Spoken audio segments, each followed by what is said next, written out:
అంతర పంటల సాగుకు కొబ్బరి తోటలను రైతుల పాలిట కల్పతరువుగా చెప్పుకోవచ్చు. కానీ చాలా మంది రైతులు అంతర పంటల సాగు పట్ల అవగాహన లేకపోవడంతో ఎంతో ఆదాయాన్ని కోల్పోతున్నారు. పాక్షిక నీడనిచ్చే కొబ్బరి వాతావరణంలో ఎన్నో రకాల వాణిజ్య పంటలను సాగు చేసుకోవచ్చు.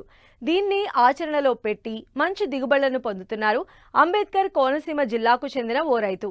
కొబ్బరిలో అంతర పంటగా కోకోను సాగు చేస్తూ అదనపు లాభాలను ఆర్జిస్తున్నారు. మరి ఆ రైతు అనుభవాలేంటో ఇప్పుడు తెలుసుకుందాం.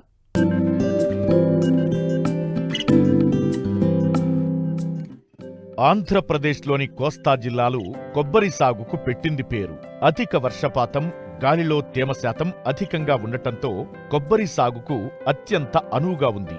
అయితే సాగు పెట్టుబడి పెరగటం, ఆదాయం నామమాత్రంగా ఉండటంతో ఏకపంటగా కొబ్బరి సాగు రైతుకు గిట్టుబాటు కావడం లేదు. ఈ నేపథ్యంలో ఉద్యాన తోటల సాగును కొత్త పుంతలు తొక్కిస్తున్నారు అంబేద్కర్ కోనసీమ జిల్లా కొత్తపేట మండలం అవిడి గ్రామానికి చెందిన రైతు గాదిరాజు మురళీకృష్ణ.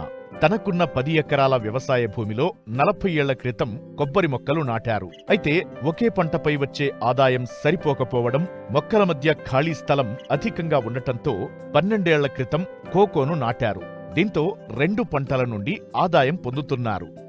ఈ కొబ్బరిలో కోకో అంతర పంట అనేది మేము 2010లో మొదలుపెట్టాం. అంతకుముందు ఇంకా ఒక 10-15 సంవత్సరాల నుంచి ఇది క్యాడ్బరీ వాళ్ళు మొదలుపెట్టించడం, క్రమేపీ రైతులు దీని గురించి పూర్తిగా తెలుసుకోకపోవడంతో అంత తొందరగా విస్తరించలేదు. కానీ ఒక్క కొబ్బరి సాగు ఒకటే ఏమాత్రం కూడా గిట్టుబాటు కాని పరిస్థితి రావడంతో ఈ కోకోని క్యాడ్బరీ వాళ్ళు సహకారంతో రైతులు దీన్ని సాగు చేయటం మొదలుపెట్టారు. కొబ్బరి ఒక ఎకరానికి మనం ఒక 9 గజాలు దూరంలో వేసుకుంటే ఒక 60 చెట్లు కొబ్బరి చెట్లు పడతాయి. కానీ కొబ్బరి 1984లో ఒక కాయ వచ్చి 4 రూపాయలు ఉంది. అదే ఇవాళ కాయ ఇవాళ 8 రూపాయలు ఉంది. అప్పుడు ఒక ఎకరం విలువ అప్పుడు 20,000 రూపాయలు ఉంటే ఇప్పుడు ఒక ఎకరం విలువ 60 లక్షల రూపాయలు దగ్గరగా ఉంది. అంటే ఎన్ని వందల రెట్లు పొలం విలువ పెరిగింది.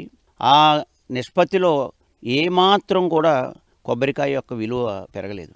అప్పుడు 4 రూపాయలు ఉన్నది ఈ 40 ఏళ్ళ తర్వాత కూడా కొబ్బరికాయ ఇప్పుడు 8 రూపాయలు ఉందంటే అప్పటికి ఇప్పటికీ ఖర్చుల్లో పెట్టుబడిలో ఏమాత్రం సామీప్యం లేకపోయినా కొబ్బరి పరిస్థితి అలా ఉండడంతో రైతులు కోకో సాగుకి అనుకూలంగా స్పందించారు. మాకు ఈ క్యాడ్బరీ వాళ్ళు బాగా మమ్మల్ని వీళ్ళు ప్రోత్సహించడంతో 2010లో ఎకరానికి 180 మొక్కలు అంటే దగ్గరగా 11-12 అడుగులు దూరంతో 180 మొక్కలు వేసాం.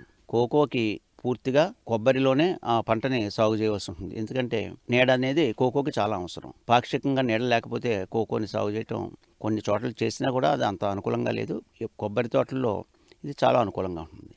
కొబ్బరి బాగా సాగు చేస్తే 8 నుంచి 10,000 కొబ్బరికాయలు సంవత్సరానికి ఒక ఎకరం నుంచి దిగుబడి వస్తుంది.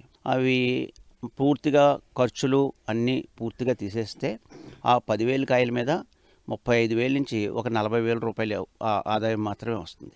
అదే కోకోని ఈ సాంద్రతలో 180 చెట్ల సాంద్రతలో సాగు చేస్తే 2వ సంవత్సరం నుంచి కాపు మొదలుపై 3-4 సంవత్సరాల్లో స్థిరీకరించబడి అక్కడి నుంచి సంవత్సరానికి 400 నుంచి బాగా చేయగలిగితే 500 కేజీలు, కొంతమంది 20 సంవత్సరాల వయసున్న తోట వాళ్ళు అయితే 600-700 కేజీలు, 800 కేజీలు తీసిన రైతులు కూడా ఉన్నారు. ఆన్ యావరేజ్ 400, 350, 500 కేజీల దాకా కోకో గింజలతో మనం ఉత్పత్తి సాధించవచ్చు. 500 అంటే ఇవాళ సరాసరి 180 నుంచి 220 రూపాయలు ఈ మధ్య వ్యత్యాసంలో రేటు ఉండటంతో దాని మీద దగ్గరగా 70-80 వేల రూపాయలు అది. అందులో అది కూడా ఖర్చులు పోను నికరం చూసుకుంటే అదొక 40,000, ఈ కొబ్బరి మీద ఒక 30-40 వేలు, సంవత్సరానికి 60 నుంచి 70 వేల రూపాయలు ఒక నికర ఆదాయం కొబ్బరి కోకో 2 పంటలు సాగు చేసే రైతు పొందుతున్నాడు. కోకోకి ప్రధానంగా చెప్పాలంటే అసలు చీడపీడలు అనేది అసలు ఏ విధమైన చీడపీడలు దానికి ఎప్పుడూ ఉండవు. ఎప్పుడైనా ఏదైనా ఆకుని ఏదైనా పురుగు ఏదైనా నష్టపరుస్తూ ఉంటే దానికి కొన్ని పురుగు మందులు కొడుతూ ఉంటే సరిపోతుంది. ప్రధానంగా పిందె పుట్టిన కొత్తలో కొద్దిగా ముగ్గిపోవటం, పాడవటం అలా ఉంటుంది. దానికి కాపరాక్సిక్లోరైడ్ బ్లైటాక్స్ని ఒక లీటర్ నీటికి 3 గ్రాముల చొప్పున స్ప్రే సంవత్సరానికి 3 నుంచి 4 సార్లు స్ప్రే చేయటంతో దాన్ని నివారించుకోవచ్చు. కోకోకి పెద్దగా ఇబ్బందిగా ఉండే పరిస్థితులు ఏముండవు. 10 కాలాల పాటు పెరిగే కొబ్బరి తోటకు కోకో సాగు ఊతంగా నిలుస్తోంది. కోకో చెట్లకు ఆకును విపరీతంగా రాల్చే గుణం ఉండటం వల్ల ఇది కుళ్ళి సేంద్రియ ఎరువుగా ఉపయోగపడుతోంది. తోటల్లో కలుపు బెడద తగ్గడంతో పాటు భూసారం పెరిగిందని రైతు చెబుతున్నారు.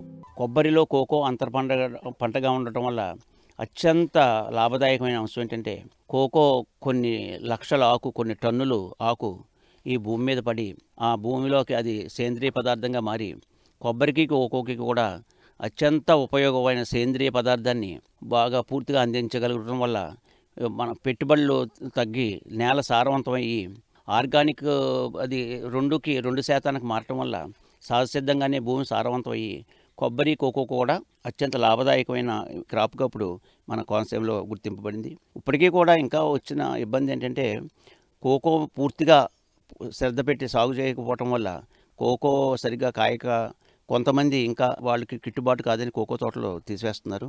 కానీ అది సరికాదు. పూర్తిగా దానికి చేయవలసింది 5-6 మాసాలు నిలవపెట్టిన కోడిపెంట, వర్మీ కంపోస్టు, కెమికల్ మెన్యూరింగ్ కూడా సంవత్సరానికి 4-5 సార్లు కెమికల్ మెన్యూరింగ్, ఇవన్నీ బాగా చేసి ఆ సేంద్రియ పదార్థం ఉండి ఆ వేస్ట్ డీకంపోజరు అన్ని పంటలకి కూడా అది ఎంతో ఉపకారం.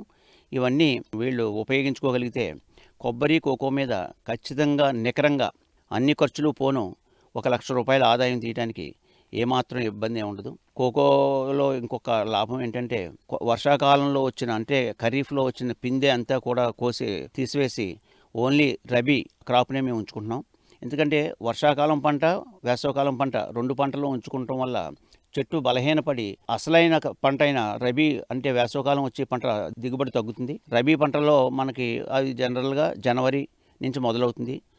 జూన్, జూలై వరకు అంటే పూర్తిగా వేసవకాలం రావడం వలన రైతుకి ఏ ఇబ్బంది లేకుండా కోకోకాయని మనం కోసుకోవడం కానీ దాన్ని చేసి ఆ గింజల్ని పులియబెట్టి తర్వాత గింజలుగా మార్చి మనం అమ్మటానికి కానీ ఏ విధమైన ఇబ్బంది ఉండదు. ఈ 5-6 మాసాల్లో కోకో క్యాడ్బరీ వాళ్ళు ఇంటికే వచ్చి గింజల్ని వాళ్ళు తీసుకుని మొదనాడే బ్యాంక్ ఖాతాలో జమ చేస్తున్నారు కాబట్టి రైతుకి ఏ ఇబ్బంది లేదు. కానీ రైతు ఈరోజు ఇలా నిరుత్సాహపడటానికి కారణం ఏంటంటే, 40 సంవత్సరాలైనా కొబ్బరి ధరలో పెద్దగా మార్పు లేదు, ఇంచుమించు రెట్టింపు కూడా కాలేదు.